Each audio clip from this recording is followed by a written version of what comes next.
Hola amigos, buenas noches. Esto es Historiadores. El día de hoy vamos a empezar a platicar con ustedes lo que sería nuestro primer programa de historia del mundo, una visión actual. El día de hoy empezamos con el capítulo 1, que corresponde a lo que sería la parte de orígenes. Este va a ser un programa que se va a presentar de manera semanal. Vamos a estar platicando con ustedes acerca de la historia del mundo para poder también saber por qué es importante entender la historia del mundo desde el punto de vista de 2021, desde el punto de vista del presente. No todos los acontecimientos tienen importancia en todos los momentos. Ha habido diferentes condiciones que de repente nos remontan a ciertos momentos como momentos críticos. Por ejemplo, la parte que corresponde a la pandemia de COVID-19, pues prácticamente a todos los historiadores, a todos los pensadores, a periodistas y diferentes miembros del intelecto, de repente les hace partícipes de lo que es también, bueno, les hizo investigar acerca de lo que fue la peste negra de finales de la Edad Media, de 1347 a 1351. Entonces sucede que de repente se hicieron muchas referencias porque es un evento que sirve de referencia. No tiene el mismo significado que tuvo en otros momentos, en 2010, en el año 95, no tiene una relación, precisamente un evento como lo que sería la peste negra. Sí conformó un mundo nuevo, pero la peste negra tiene una referencia con una particularidad, con un significado específico para lo que sería el 2021, el 2020. Y entonces eso nos hace pensar, oye, ¿se puede interpretar la historia en todo momento de la misma manera? Eso no se hace así. No es cierto. La historia se interpreta y se hace cada día, se hacen nuevas reflexiones acerca de los acontecimientos del pasado y se hacen interpretaciones en el presente a partir de esos acontecimientos del pasado para poder entender el presente, para poder comprender las condiciones presentes. Y bueno, pues la verdad es que es así como queremos compartirles a ustedes una historia del mundo desde un punto de vista actual, desde una visión actual. Y bueno, pues esa es precisamente la intención de este programa, platicar con ustedes con esas interpretaciones. Por supuesto que para darle cierta lógica vamos a darle un orden cronológico. Vamos a empezar desde el origen del ser humano, porque ahí se desprenden valores, principios y cultura y condiciones de la sociedad. Ahí se conformó la sociedad. Y por supuesto que nos da muchas enseñanzas ese fenómeno. Por el otro lado, bueno, pues vamos a ir pasando cronológicamente después a los diferentes eventos. Y ahorita vamos a ir platicando de este tema. Todos los jueves vamos a estar platicando acerca de historia del mundo con una visión actual. Y bueno, pues es lo que queremos compartirles, porque no hay mayor valor, mayor satisfacción para alguien que de repente sabe un poco más acerca de cierto tema o aprende ciertos conocimientos que compartirlos. Eso es precisamente lo que hace más valiosa a una persona y por eso es que queremos compartirlo con ustedes. Mimi Alba nos manda saludos, qué interesante. Muchísimas gracias, Mimi. Te agradecemos que estés viendo este programa y que nos estés siguiendo. La verdad es que sí, por supuesto, pretendemos que sea un tema muy interesante, muy valioso, que vayamos compartiendo con todos ustedes. Esto es precisamente parte de lo que tiene el sentido la página de historiadores, el canal de historiadores, que los invitamos a que lo sigan tanto en Facebook como en YouTube. Ahí pueden estar siguiendo los diferentes programas de historiadores. Por supuesto que tenemos todo un acervo. Estamos hablando en ese canal de muchos temas.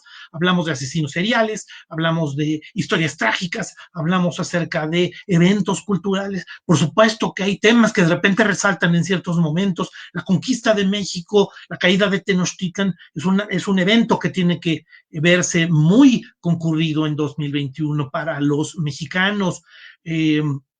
Los eventos que corresponden a la parte de la independencia de México, la consolidación de la independencia también, pues conforme se va acercando la fecha de septiembre, pues lo vamos a ir también recordando, haciendo análisis, porque en 1821, hace 200 años, México se convirtió en independiente el 27 de septiembre. Y bueno, pues precisamente la idea sería hacer estas reflexiones en este canal y compartirlas con ustedes. Muchísimas gracias a todos por estar viendo este programa, por estar siguiéndonos. Y bueno, pues la verdad es que también queremos compartirles, estos son temas que para mucha gente de repente resultan complejos, para algunos resultan a veces un poco aburridos, porque necesitamos darle un significado.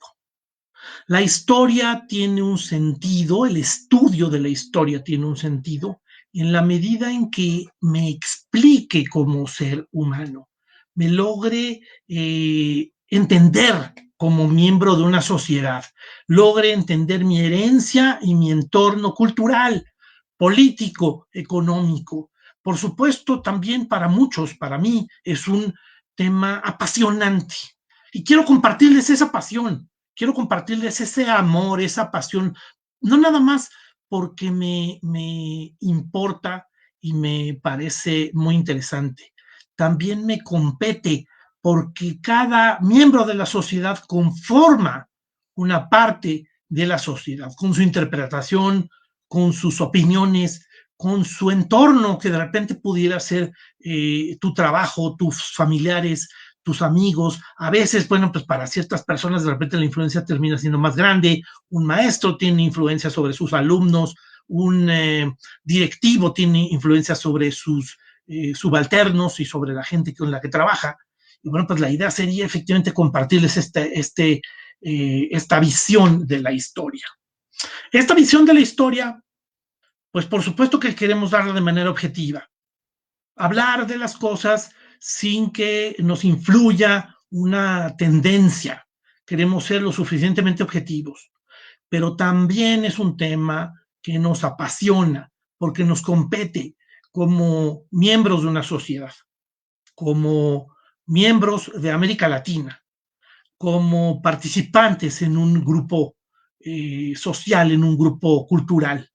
Y bueno, por supuesto que te da también un sentido a los valores y principios bajo los cuales de repente te vas rigiendo. Avanzando sobre el tema, yo te diría una primera discusión. Cuando hablamos acerca de historia, estamos hablando de ciencias sociales. La historia no puede estudiarse de una manera aislada, tiene que estudiarse junto con otras disciplinas, que sería la teoría política y muchos teóricos políticos, junto con la teoría económica, la economía y el dinero y los bienes escasos, de repente explican ciertos fenómenos históricos. Entonces, bueno, pues así como la política, la economía, por supuesto la sociología, la arqueología, la antropología, tienen mucho de valores y de elementos que van a influir en la interpretación histórica. Pero hay que tener ciertos cuidados. Los cuidados los enumero algunos relevantes en esta lista de 6 críticas a las ciencias sociales. Quisiera explicarlas con todo mundo. Al final, el término ciencias sociales es un término que se incorporó al lenguaje humano en el siglo XIX. El positivismo quiso que todo tuviera un cajón, dónde acomodar las cosas, dónde ponerlas para que sirvieran como estudio. Fue una aportación, pero también tiene un problema. Y entonces todas estas disciplinas, como por ejemplo la química, la física, fueron incorporadas como ciencias exactas, pero la historia, la economía, que ya habían empezado a surgir con algunos pensadores, la sociología, que de repente empezaría a surgir con el positivismo, pues por supuesto, ¿dónde los metemos? ¿Cuál es su casillero? ¿Cómo los llamamos? Y el positivismo dijo que deberían llamarse ciencias sociales. Pero el llamarlo ciencias sociales tiene un problema sobre el método científico. El método científico que se puede utilizar para las ciencias sociales, pues la verdad es que es un método que no puede tener una serie de cosas, tiene una serie de elementos que lo limitan, que generan un problema. Y bueno, pues es lo que queremos exponer aquí. El punto número 1 sería la ausencia de un laboratorio para experimentar. Por supuesto, tenemos un evento histórico que cambió el mundo, la Segunda Guerra Mundial, la Revolución Francesa, la pandemia de COVID-19, la peste negra de 1347, 1348, las cruzadas, marcan la historia, marcan un cambio en la vida. Vemos a los cruzados que de repente con sus armaduras se dirigieron hacia barcos, zarparon por el Mediterráneo o avanzaron por tierra algunos, llegaron finalmente a Tierra Santa, al levante mediterráneo. Y por supuesto ahí pelearon y tomaron la ciudad.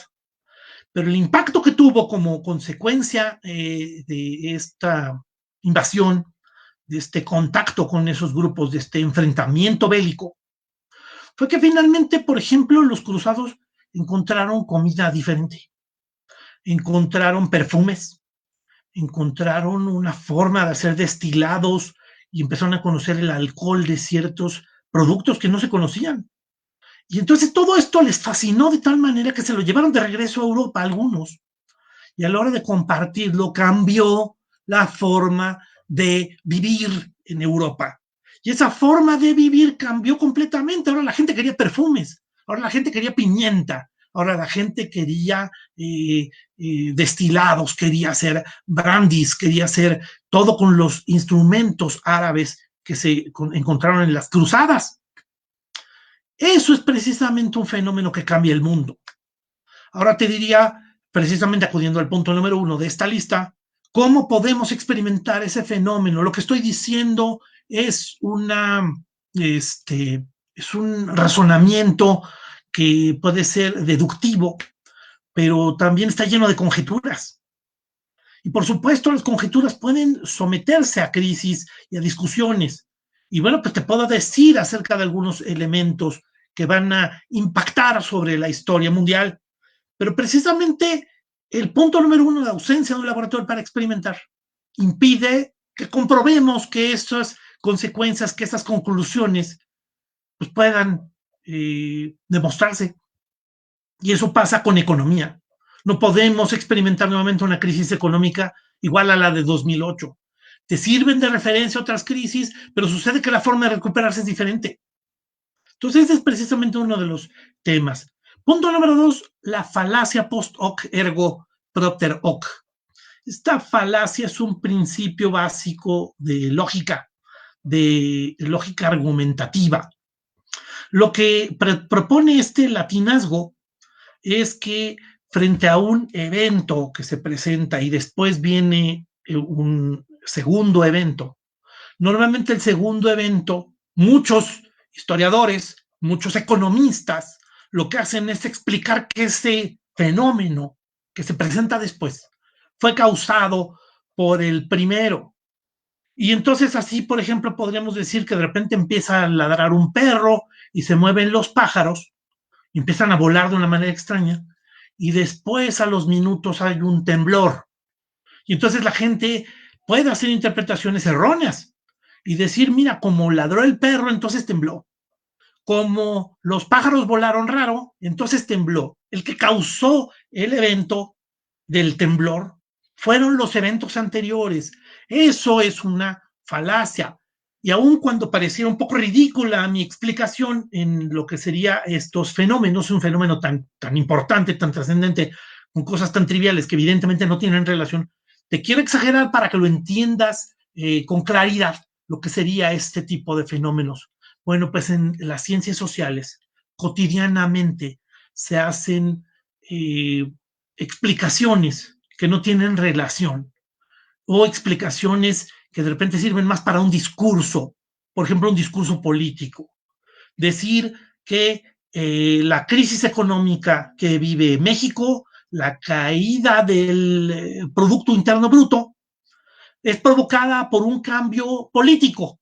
Cambió el grupo político que gobernaba, llegó un político nuevo, y entonces sucede que eso es lo que causó la crisis económica. Esto pudiera ser un ejemplo de una falacia post-hoc ergo propter hoc, porque hay otros fenómenos que están implicados. El fenómeno de la crisis mundial, el fenómeno de, por supuesto, también hablar de la pandemia. Entonces eso de repente pudiera cambiar también la óptica, pero como discurso a veces es muy útil y hablamos de este tipo de discursos y este tipo de errores como una falacia, una cosa que parece verdadera y sin embargo es falsa. La tiranía de las palabras se refiere a que a veces algunas palabras tienen varios significados. La misma palabra puede interpretarse de manera diferente. Podríamos hablar de política.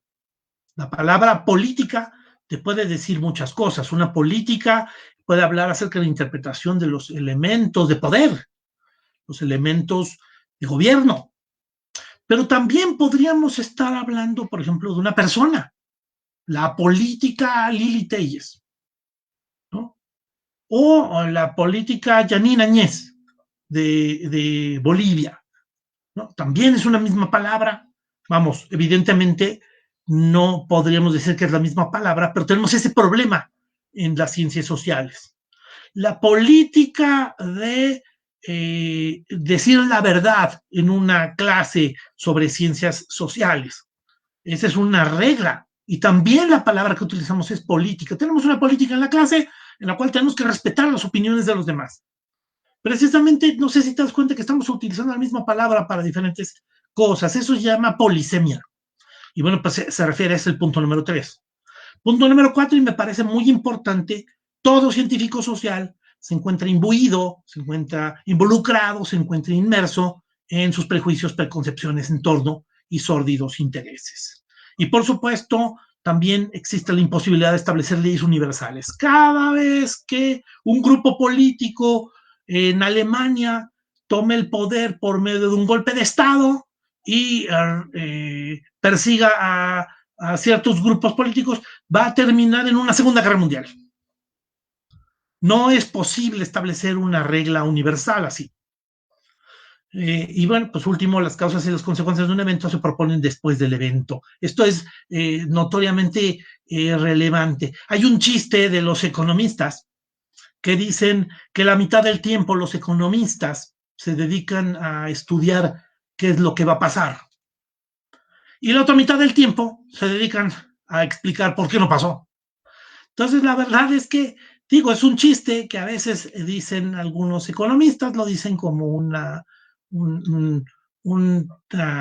explicación de que no existen leyes universales, pero también se refiere al punto número 6, las causas y las consecuencias del evento se proponen después del evento. Entonces, al final eso termina siendo también una interpretación. ¿Cómo no vieron que la toma de Checoslovaquia iba a provocar, o la toma de Polonia, iba a provocar la Segunda Guerra Mundial? Pues no se vio, no era fácil verlo, lo sabemos hoy, nos parece evidente. ¿Cómo es posible que hayan bombardeado Pearl Harbor y con eso provocaron perder los japoneses en la Segunda Guerra Mundial? Pues no lo vieron.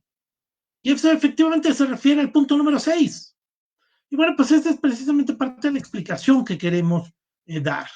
Entrando un poco al tema, queremos explicar este fenómeno. Y bueno, pues les queremos agradecer sus comentarios y sus elementos. Déjenme aquí también, Betty Gutiérrez nos manda saludos. Muchísimas gracias por ver este programa. Muchísimas gracias por seguirnos. Vamos a estar platicando temas muy interesantes de lo que sería precisamente la historia. Y bueno, pues al final tenemos aquí dentro de esta proyección tenemos el mapa del mundo. El mapa del mundo nos muestra a África. La parte verde, pues hoy es un gran desierto, pero durante algunos años esto no fue desierto, esto fue un bosque. Y el mundo se fue cambiando precisamente por un fenómeno de desertización. Ese fenómeno de desertización provocó que ahora toda esa parte verde se haya convertido en desierto, se haya orillado a que todos los animales que vivían ahí o se murieron o se trasladaron. Ese es más o menos el fenómeno en el cual de repente aparece el hombre. El hombre apareció, hay diferentes datos, pero el hombre apareció hace más o menos unos 100,000 años. Tal vez algunas personas afirman que surgió hace 150,000 o hace 200,000. Antes del hombre existían otros animales que eran pues también bípedos, también compartían mucho del ADN, compartían mucho de las características biológicas del ser humano, pero son catalogadas diferentes al ser humano, no son seres humanos, ni siquiera son animales que mutaron y después se convirtieron en seres humanos, son animales que provienen tal vez del mismo origen. Entonces, bueno, pues así como eso hace 3 millones de años o 6 millones de años, surgen los antropoides. Empezamos con un grupo llamado Pithecanthropus. Pithecanthropus, que son animales parecidísimos al ser humano, que tienen unas características muy impresionantes, pero no tienen el tamaño de cerebro del ser humano moderno. Seguramente tenían más o menos como una tercera parte en cuanto a tamaño y peso. Después fueron cambiando y salieron otros animales que tomaron su lugar, que se llaman los australopitecos.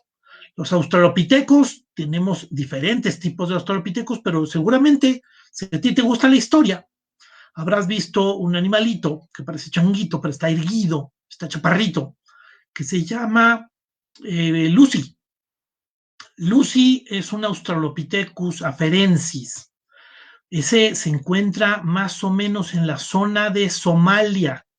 Si ves el mapa de África, el pico que sale abajo de la península de Arabia, del lado derecho del mapa de África, abajo de la zona verde, vemos un picote así salido hacia el mar. Ese pico es la zona de Somalia. Y de ahí, finalmente, los australopitecos también se movieron por todo el mundo, pero finalmente también desaparecieron y surgieron otros animales. Al final quisiera hacer un brinco rápido para hablar acerca de los neandertales y finalmente el hombre moderno.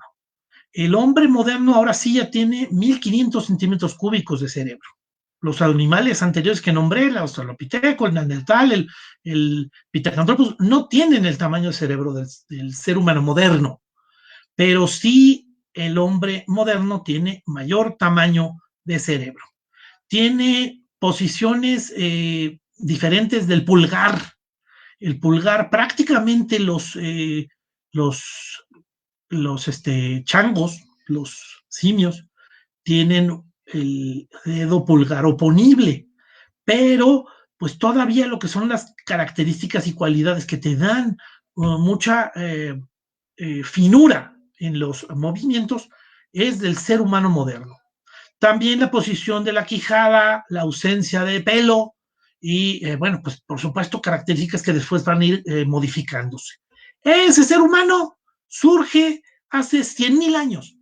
100,000 años son muy pocos a nivel histórico. A nivel histórico podríamos estar hablando de 14,000 millones de años desde el surgimiento del universo, 3,000 millones de años desde el surgimiento del sistema solar conformado. Y bueno, pues al final imagínate esas bestialidades de tiempo para hablar que hace 100,000 años apenas, la décima parte del millón, pues sería el tiempo el que el hombre ha vivido sobre la Tierra. Es increíble que hoy hablemos de que el hombre puede destruir la Tierra. No conocemos otro ser inteligente en el universo. No sabemos si lo puede haber o no. Se hacen indagaciones y se hacen conjeturas, pero por supuesto que no sabemos si va a haber vida inteligente en otro planeta. Lo único que sabemos es que el ser humano es el único que ha desarrollado inteligencia, razonamiento, tecnología, condiciones artificiales. Y ese ser humano puede destruir la Tierra, tiene esa capacidad. Desde hace aproximadamente unos 70 años, 60 años, el hombre puede destruir la Tierra completa. Todo ser vivo en la Tierra puede ser destruido por el animal que surgió apenas hace 100,000 años. Es algo increíble lo que podríamos estar hablando en cuanto a lo que sería la capacidad, la potencia mundial. Nos escribe Daniel Gómez, es muy interesante el tema, parece que hablas desde la hermenéutica, muchas gracias, muchísimas gracias, Daniel, te agradezco tu comentario, por supuesto, te invito a que además discutas un poco acerca de los temas, nos digas acerca de lo que se está diciendo, pues a ver si pudiera haber aportaciones, ideas, visión diferente, porque este es un programa para poder enriquecernos entre todos, poder comentar con todo el mundo, abierto a la discusión. Esa es la invitación. Mimi y Daniel, les pedimos que por favor comenten y aporten lo que serían estas posibles ideas. Y bueno, pues al final sucede que estamos hablando acerca de estos grupos sociales. En esta zona de Somalia, en ese pico de África, surge el ser humano. Y bueno, pues la verdad es que es ahí donde de repente el ser humano se empieza a mover. Algunos seres humanos se van hacia el sur, otros van a irse hacia el norte y finalmente van a ocupar la zona mediterránea. Si ves en la parte central superior del mapa, ya podemos distinguir en la zona de Italia, la zona de Grecia, la zona de España. Todo eso sería el mar Mediterráneo, está ahí marcándose entre los lugares que acabo de describir y la zona verde que está marcada en ese mapa. Bien, estos 100.000 años podríamos dividirlos en dos partes. Una parte que se llama prehistoria y otra parte que se llama historia.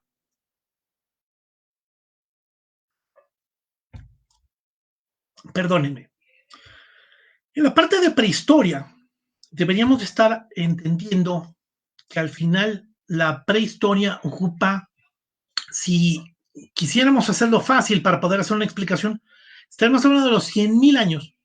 Y en esos 100.000 años, realmente 100.000, los últimos 6.000, 5.000 años, son de los que podríamos hablar de historia.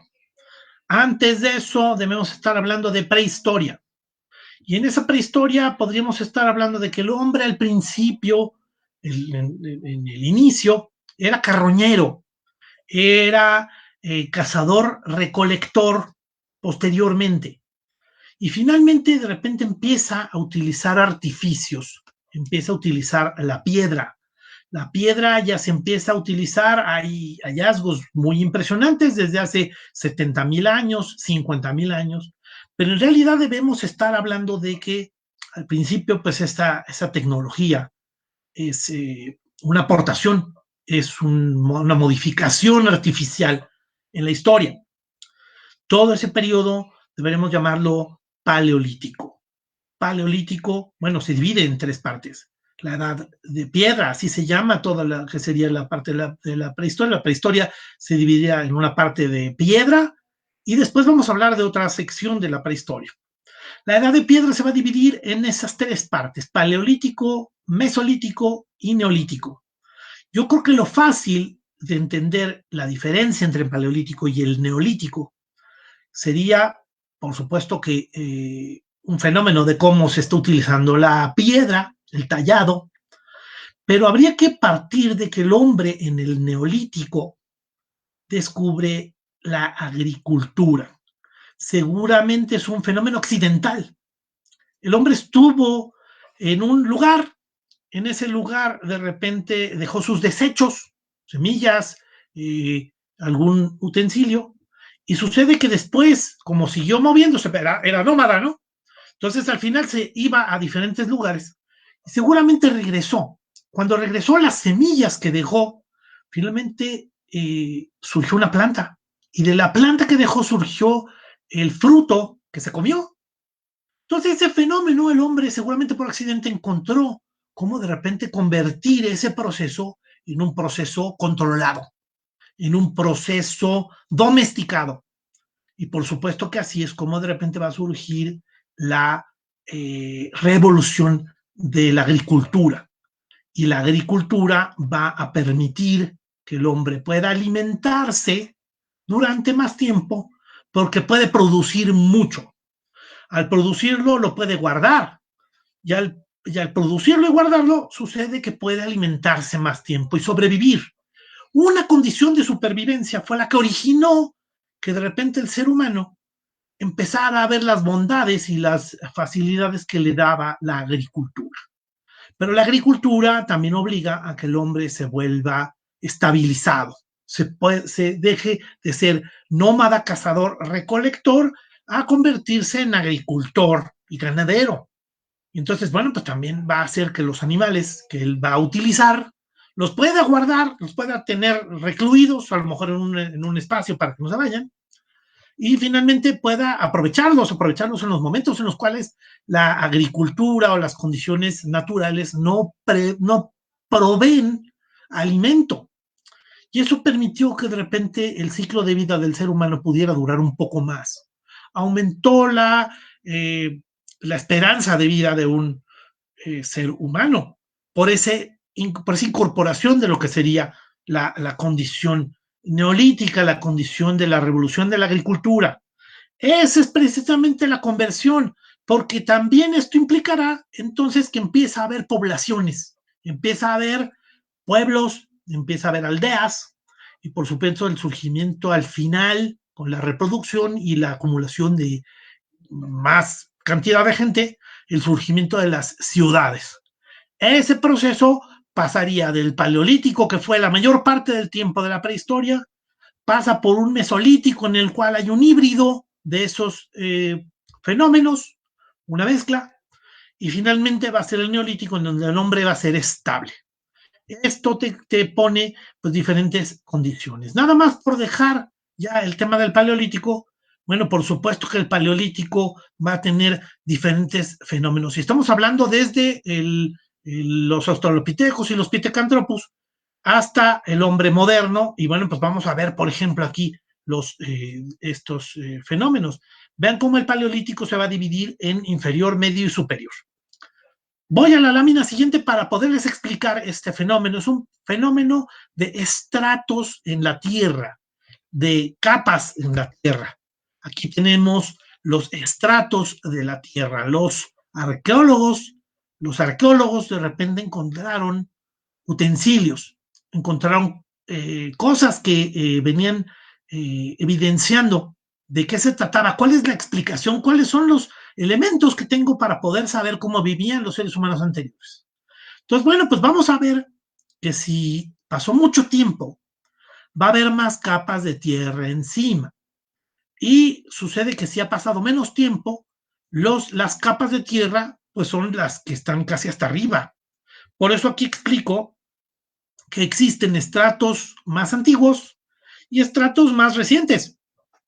Esta explicación, este fenómeno se llama estratificación y explica precisamente el fenómeno que platicamos acá. ¿Cuál es la parte inferior de las excavaciones? Las más antiguas. ¿Y cuáles son las partes superiores en la estratificación? Las partes superiores en la excavación son las más recientes.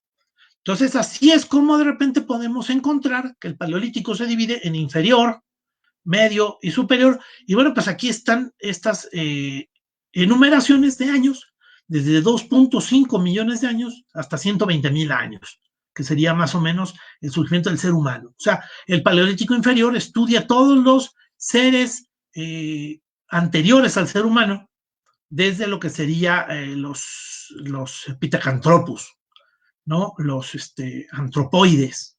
Y bueno, pues al final vemos ahí ese grupo ocupando esta parte inferior. El medio, pues serían los primeros años en los cuales el hombre es carroñero. Paleolítico medio, el hombre es carroñero, el hombre prácticamente no utiliza tecnología, aunque eso es discutible. Y bueno, pues al final de repente vamos a ver que el hombre descubre el fuego, que el hombre incorpora al perro dentro de su vida cotidiana, más o menos en el 25,000 antes de Cristo, aunque hay hallazgos superiores. El hombre hace dibujos rupestres. Entonces, bueno, pues de repente vamos encontrando que en el Paleolítico Superior se encuentran estos fenómenos hasta la revolución de la agricultura de hace 10,000 años, en donde terminaría el Paleolítico, entraríamos al Mesolítico, hasta el surgimiento de las ciudades hace 5,000 años, hace máximo 6,000 años. Y bueno, pues así es como vemos los estratos y la estratigrafía, que es precisamente el estudio de de esas capas de tierra. Y bueno, pues aquí vemos efectivamente la explicación, el paleolítico superior, el paleolítico medio, el paleolítico inferior, en lo que serían los estratos de la tierra. Y bueno, pues aquí vemos una pintura rupestre. ¿Qué pasa con ese fenómeno? Pues decimos que va a pasar de cazadores recolectores, lo cual evidencia, por ejemplo, ya la representación. Aquí vemos al ser humano dibujándose con arcos y flechas, cazando animales. Y lo vemos representado, reflejado en esas pinturas rupestres viviendo en una cueva, refugiándose en la cueva, haciendo a lo mejor algún ritual religioso para que la cacería fuera buena, refugiándose del frío, y a lo mejor también parte de la sociedad es lo que provocó que se hicieran estos dibujos, seguramente todo esto mezclado, y bueno, pues vamos a ver ese fenómeno. Ahora de repente vamos a ver que con la agricultura deberíamos estar hablando de aldeas y de poblaciones que empiezan a provocar, pues por un lado, que el hombre tenga diferentes actividades para poder sobrevivir y hacer su vida mejor. Y también una división del trabajo. Si algunos hombres se iban a cazar, al de cacería, para recolectar alimento, pues otros estarían cuidando la aldea. O las mujeres se quedarían cuidando a los hijos o cuidando el fuego para que no se apagara. Entonces, bueno, pues al final es precisamente el fenómeno que vemos reflejado en este gran cambio del paleolítico al neolítico. Y bueno, pues convertirse en ganaderos, agricultores, más o menos hace unos 5,000 años. Vean nada más, aquí por ejemplo vemos el fenómeno que yo quisiera aprovechar para saber cuál es la naturaleza del ser humano. Vemos aquí un reflejo, ven más, ahí tenemos a los hombres prehistóricos. La mayor parte del tiempo el hombre vivió como cazador-recolector. Es apenas hace poquito que el hombre vive en ciudades. Antes el hombre pudo procurar el fuego porque de repente logró prender dos ramas, tallándolas, o logró ver que un relámpago, un rayo cayó sobre un árbol y finalmente logró domesticar el fuego y controlarlo. Había que cuidarlo, el hombre se alimentaba y hacía sus herramientas más fuertes con el fuego. Y bueno, pues vemos que de repente la población que vemos aquí pues está cuidando el fuego y se están cuidando entre ellos. Afuera hay peligros. El peligroso oso, el peligroso lobo, el peligroso grupo social, el grupo de seres humanos que se refugia cerca en otro lado, porque ya se quedaron sin alimento, ahora pueden atacar a estos.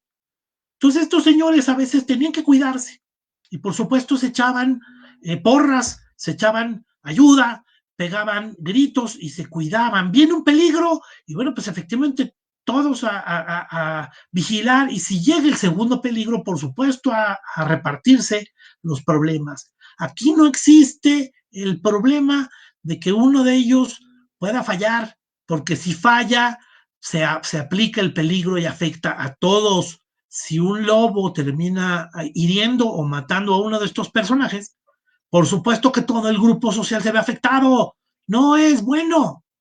Hoy, en las empresas, vemos que si de repente dentro de un grupo social, dentro de un grupo de empleados, a uno le va mal, sucede que pareciera que a los demás de repente les viene bien. Dice, ¿sabes qué? Qué bueno, porque este señor nada más estaba viendo por su propio beneficio. Por supuesto que todos trabajan, pero de repente se presenta el beneficio para uno de ellos, para una persona. Entonces, lo que es este círculo de seguridad, que era la forma natural del ser humano en el cual ha vivido así, cientos de años, 100,000 años, cientos de miles de años, sucede que en los últimos años hemos procurado que no sea así. Ya nuestro fenómeno es diferente. Nuestro fenómeno es, ¿sabes qué? Uno de ellos es al que vamos a premiar porque fue el mejor dentro de cierto trabajo, fue el líder del proyecto y sucede que lo premiamos. Y por supuesto que su premio va a ser diferenciarse del resto, hacer que los demás no tengan, no compartan ese bien, porque no es una cosa que beneficie a todos. Y precisamente ese fenómeno, pues es el fenómeno que ha caracterizado la gran dificultad del liderazgo el día de hoy. Si hablamos de liderazgo, dirías, oye, pero es que, ¿qué pasa? ¿Por qué rompimos el círculo de seguridad?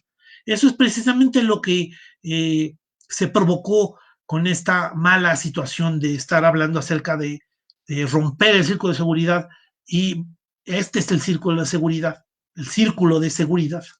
Y cómo de repente ahora el fenómeno no es ese, el fenómeno de premiar es aquel que logra aprovecharse de los demás. Cómo los grandes líderes hoy precisamente han encontrado que este es la forma de verdaderamente ser auténticos, la forma de verdaderamente contribuir a su sociedad. ¿Cómo ves a una persona más feliz? A una persona que de repente es enojona, gruñona y que logra someter a los demás, o una persona como Gandhi, que compartió con toda su sociedad, que le preocupaba a su sociedad, y lo ves feliz en sus últimos años. Ves a la Madre Teresa aportando por sus comunidades para ayudar a la gente, y no ves a una persona, y ves, por supuesto, ves a una persona realizada y feliz. Precisamente son aquellos que han encontrado que esa compartición, esa interrelación, esa interdependencia con la sociedad es la que de repente te da el fenómeno de crecimiento y de seguridad. Los procesos históricos tienen una explicación, tienen diferentes explicaciones. Los historiadores de repente han hecho diferentes trabajos pensando en cómo explico los hechos del pasado. Algunos de repente decían, ¿sabes qué? Son ciclos. Pasa una cosa y luego vuelve a pasar. Y hay muchos historiadores que dicen, no, pues es que la historia se repite. Esa es una interpretación de la historia.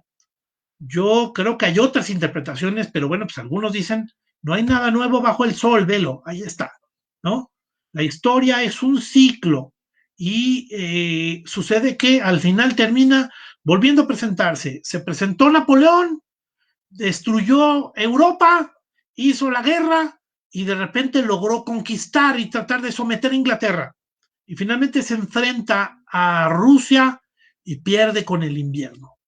Y ese fenómeno lo vemos repetido con Hitler. Hitler hace una destrucción europea, invade todos los países, toma el control de la Europa continental, se enfrenta con Inglaterra y no logra someterla, y luego cuando se mete con Rusia, termina siendo un problema y pierde la guerra. Y diría cualquiera, no, pues es que son ciclos, o sea, se repite. Si estudias historias para no repetir los errores del pasado. Yo creo que es una forma simplificadora y también es una forma de poner a la historia demasiado alejada de ti. Esto aplica solamente para los grandes personajes, pero pues ¿cómo me aplica a mí? Porque yo creo que la historia no es para eso. La historia es para interpretarte, para entenderte. Hay otro fenómeno que sería el del destino. Es que hay un destino. La Ilíada empieza así diciendo que canta o musa la cólera del peli de Aquiles, y al final dice en ese verso, se cumplía la voluntad de Zeus, los dioses ya dispusieron, y aunque te quites, si te toca, te toca, y si no te toca, aunque te pongas, ¿no? Entonces, bueno, pues al final vemos ahí esa explicación, pero es otra explicación. Los historiadores dan explicación de ciclos, los historiadores dan la explicación de la voluntad del destino, y bueno, pues aquí es donde entran los oráculos, los adivinos, a explicar la historia. Vemos, por ejemplo, el azar. Algunas personas dicen, no, no hay líneas conductoras, todo es impredecible, no podemos saber cómo va a comportarse la historia, ni cómo van a comportarse los fenómenos futuros. Y por supuesto que no hay una explicación de nada, nada más hay que contar qué fue lo que pasó y la historia se convierte nada más en un tema literario. Yo creo que tampoco esta es una forma correcta ni completa de estudiar la historia. Tenemos la escuela alemana.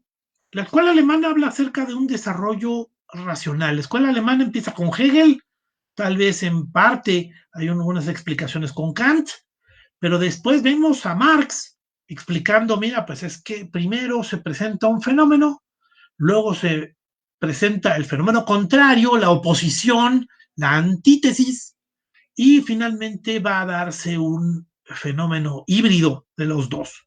Por eso se da el fenómeno de la tesis, antítesis, síntesis como una explicación simple de la fenomenología de la historia.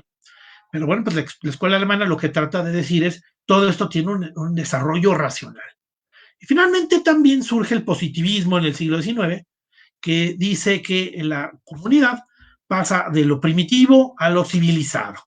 Las mejores comunidades son las que pasan a la parte civilizada. Esto explica, por ejemplo, los grandes historiadores actuales eh, o analistas actuales.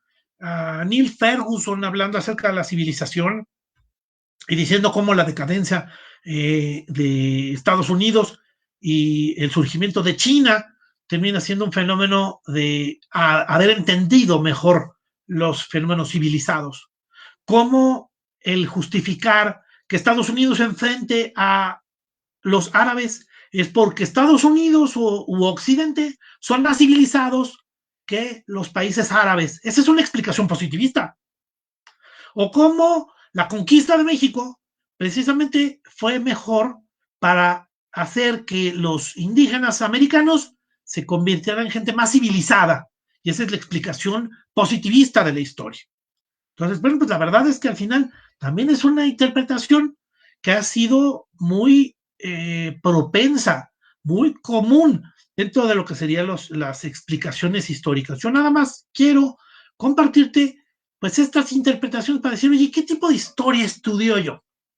¿Qué tipo de historia me gusta? Entender que son ciclos, entender que hay un destino, entender que no hay líneas conductoras, entender que hay un desarrollo racional de la historia y que siempre se va a dar el naranjita, porque el naranjita se va a convertir en el rojo, en donde bueno, nuevamente esa es la nueva tesis que se va a enfrentar a una antítesis y una síntesis y al final la historia va teniendo un orden, una estructura, o el positivismo que va de lo primitivo a lo civilizado. No, Samuel Huntington, un gran historiador de tiempos modernos, habla acerca de eso precisamente del enfrentamiento de las civilizaciones, diciendo es que la explicación de los fenómenos actuales, el mundo actual, se explica por ese enfrentamiento entre civilizaciones u olas de tecnología, como Alvin Toffler también lo explicaba, ¿no? Entonces la ola de desarrollo, la ola civilizada es la que somete a las olas anteriores. Bueno, pues una explicación un tanto positivista.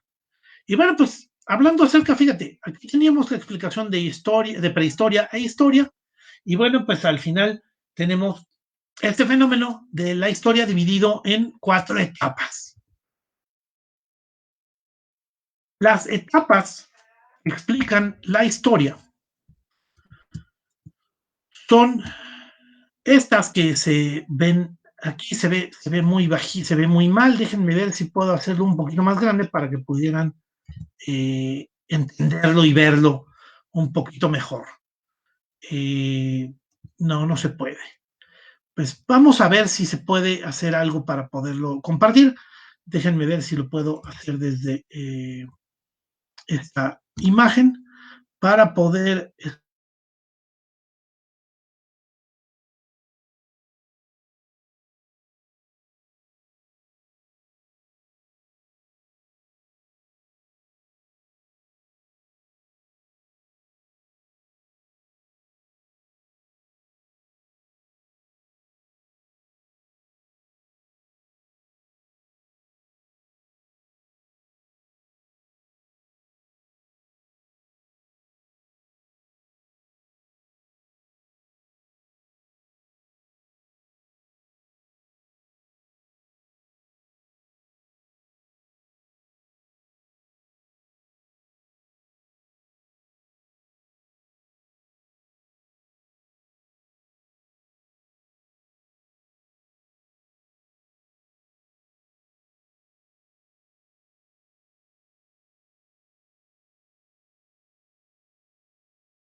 contemporánea.